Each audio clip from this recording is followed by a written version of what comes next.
What are you doing here, senor? Did you lose your ball of yarn?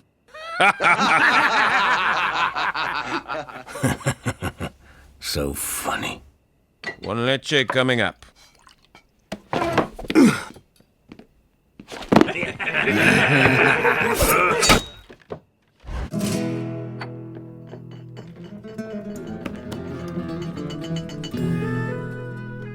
I am not looking for trouble.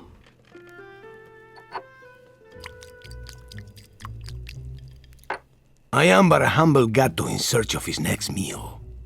Perhaps you gentlemen can help me find a simple score? Well, perhaps if one of us were to tell the law that you are in town, we could split the reward.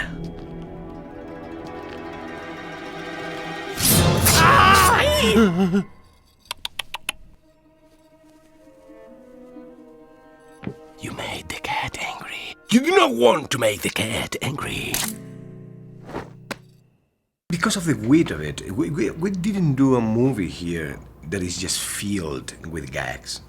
It's a real story. But suddenly, for example, the character that we play, they are fighting all the time. You can smell that actually there is an attraction that they feel for each other. But in that fight, because they don't want to reveal whatever is in their heart, you produce a lot of comedy. And why is that? Because there is a reflection of real life in cats. And in that kind of contrast, the people say, oh my God, I can see myself reflected in just kitty cats there on the screen. And that is extraordinary. That is one of the secrets of the movie, I think.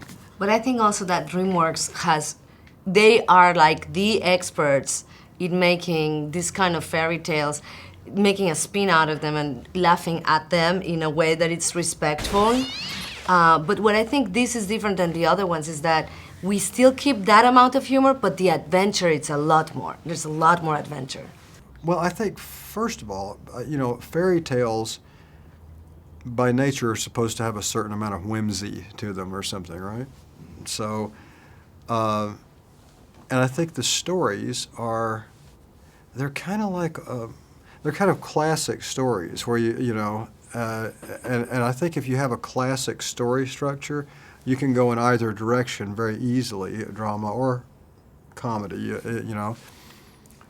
And in this case, you can have both. You can have an actual animated film that's got dramatic moments in it and still have the humor and everything. But I think a fairy tale, it's already set up for you to go any place with because you're not. I think an audience going to see one of these is not, they're not wanting to get involved in some kind of ABC plot that they have to follow that closely. So if you give them a fairy tale that they already know, then they don't have to concentrate on that part. They can enjoy it. And It's I think easy, maybe a little that's, mindless in a way, kind of, in a good way. Go white. Can you go white for me?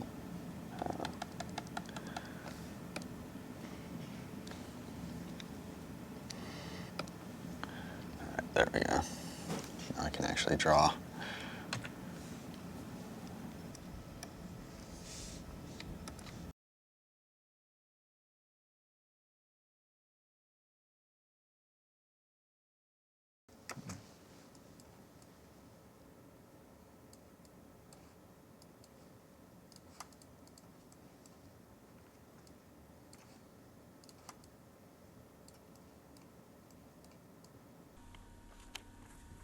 That's what she looks like.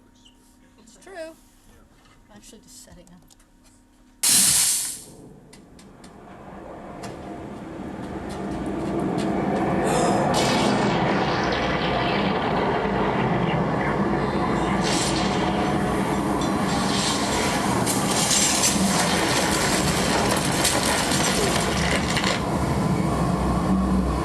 That's the thing about Puss in Boots is that he is, I think he takes himself very seriously. He takes his life very seriously, and he can be very melodramatic about it. But it's also what makes him funny. But it's also what provides an avenue into actually creating a serious story for him. A real journey, where he deals with a lot of loss and he has to redeem himself and the story of brotherhood. It lends itself to that. When we did those characters, we already were giving them part of ourselves. it's just the way it goes. I mean, you give your character things that are part of you, or the way at least that you see them. Then when those characters, in a way, they are not mock, because it's not exactly the word that I would like to use, but some of the nuances and the details that we just impress in those characters, they are taken by this other one, you know, it's still a big part of you traveling to another character. And then in my particular case, I've been working with these guys for almost 10 years. They have the time to see me, to interact with me. We have been in promotion all around the world, so they start learning things about you that they try also to put in the characters. So it's a lot of fun. It's almost like an alter ego. You just start doing a character that is a little bit part of you. I smell something familiar. Something dangerous. Something breakfasty. It's been a long time, brother. Maldito huevo. Humpty Alexander Dumpty. How dare you show your face to me? I know you're angry. You have every right. But it is good to see you, Puss. There's new boots? No! They are the same boots I wore when you betrayed me. But betrayed you?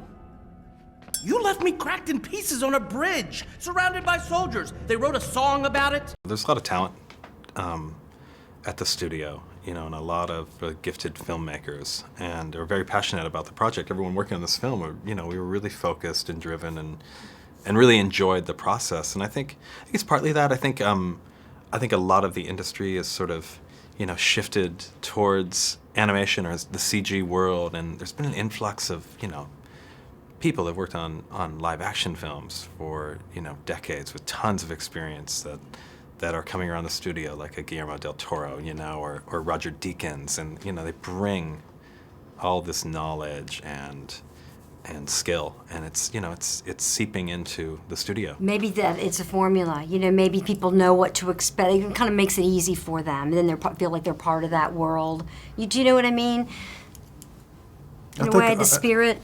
Yeah, I think so, and also just the fact that this is something that people know. I think the reason so many people go is obviously because all ages can go. And so when you do a movie like this, I think the trick more so than, you know, getting just a regular live action movie where they'll try to make those for kids sometimes, and they don't really necessarily work. In other words, you can't turn an apple into an orange, and so they know that there's a big movie-going public that are younger, right? That's the main movie-going section of the population. So they'll take a regular movie and try to make a poster that attracts the teenagers. And really, no, I'm sorry, this is an adult movie. Don't try to make it something it's not. In this case, they don't have to do that. Adults love to see animated films too, and, you know, kids do. So automatically, everybody can go to this movie, and they know they can, and they know they're going to enjoy some aspect of it. And they don't have to advertise this and point it at people. You know, they don't have to say, oh, this is our demographic. This movie is, the demographic is everybody.